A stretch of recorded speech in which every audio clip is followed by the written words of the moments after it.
Hey, welcome to another hobby. I'm Austin. Today we're continuing some Inktober stuff. You might notice I've got 3 wheels now. I figured since I ended up rolling 3 every time so far, I may as well just lean all the way into it. Alright, we got Witchtober, Caps, Witchtober again. We'll have to re-roll that one. Cradle Inktober. Alright, Witchtober, Caps, and Cradle Inktober. Witchtober 15th is Enchanter. Caps is Crow, and Cradle is Path.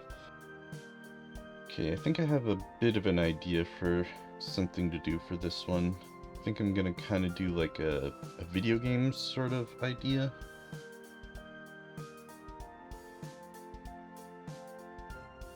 The thing I got a little bit caught up on with this is what is meant by Enchanter. Because to me that sounds like imbuing objects with some sort of magic, I guess.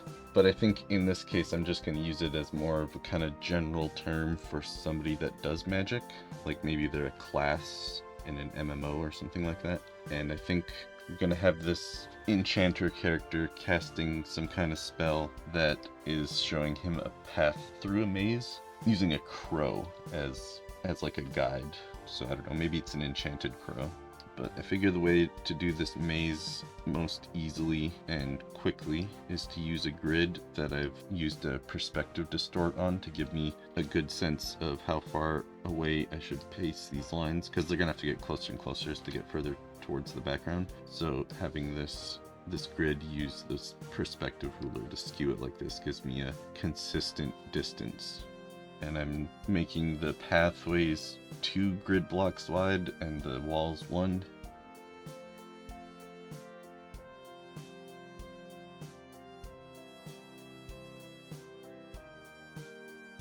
So it's going to be a bit easier, I think, if I erase all the grid lines that are the path so I can actually see what I'm doing.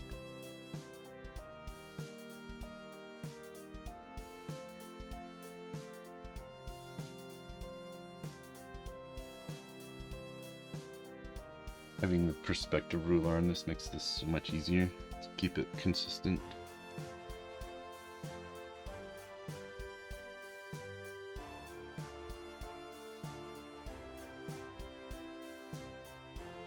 You know, I think to keep this a little bit more organic, I'm going to keep this sketch base to work off of, but I'm not going to use the perspective rulers anymore. I'm just going to use this sketch as a base and do loose, sketchy lines on top rather than following the really straight ruler lines. I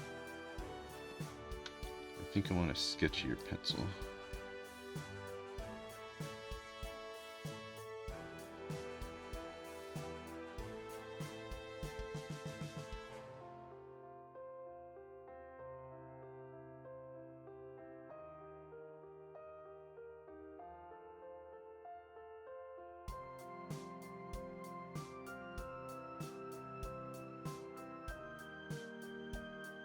I'm not sure I like how this is turning out. I might make this more painterly and less sketch-like.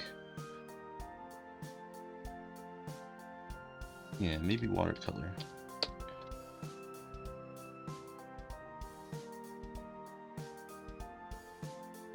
Still not feeling it. Okay, I think I'm just gonna try going with this just thick, solid colored paint. And I'm still not feeling it.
I'm not super happy with how this is turning out so far. I feel like it looks too artificial, like computer generated, almost like a 3D render because using that perspective ruler so much.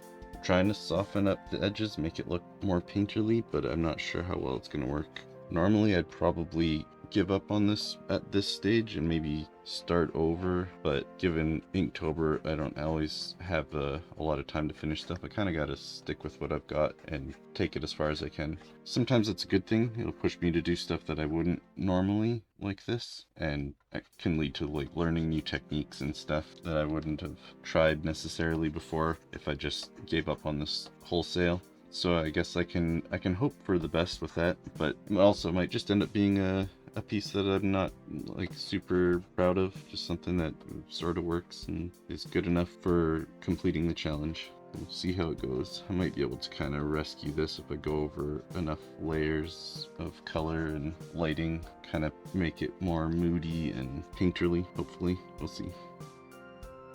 You probably noticed already from parts where I've time-lapsed and haven't been talking much that I tried a lot of different stuff with this, trying to get going. Wasn't sure if I wanted to do color or sketchy pencil stuff or just ink.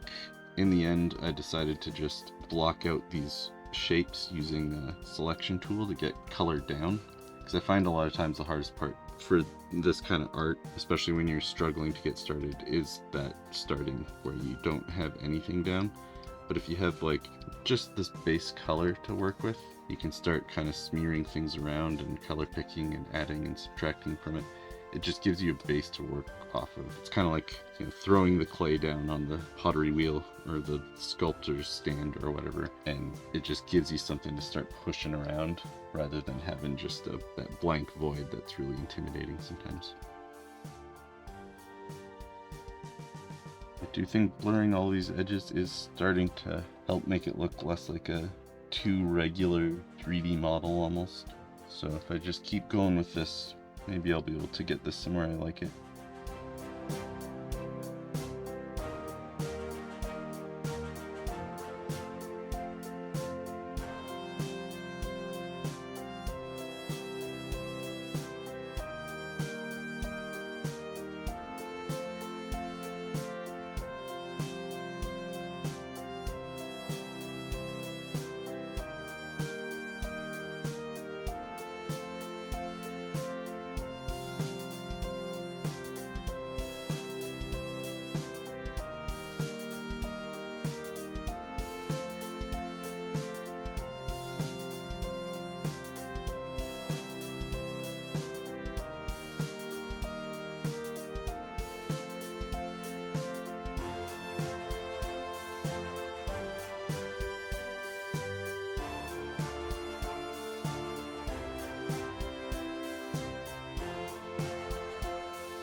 Okay, that took a little longer than I was planning, but I guess what else is new?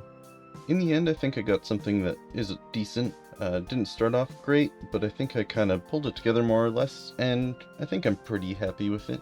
I'll call that done and sign it.